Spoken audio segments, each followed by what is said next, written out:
नमस्कार. आज आहे मंगळवार, तसंच संकष्टीसुद्धा आहे, अंगारिका चतुर्थी. हळदीचं लेपन, रांगोळी माझी झालेली आहे. असं तबक हॉलमध्ये ठेवते.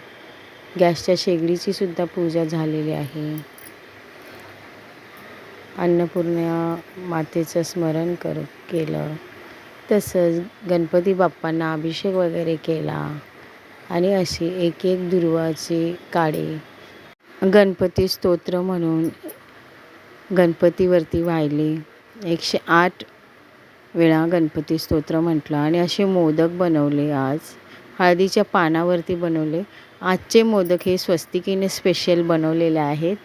नेहमीच मी बनवते, पण मुलींनी बनवलं की खूप कौतुक असतं आपल्याला. आपल्या मुली पण आपल्यासारख्या संस्कारी बनाव्यात हीच आईची कुठल्याही इच्छा असते. मी बाप्पांसाठी मोदक बनवले का, कोणत्या प्रकारचे बनवले, नक्की कमेंट करा.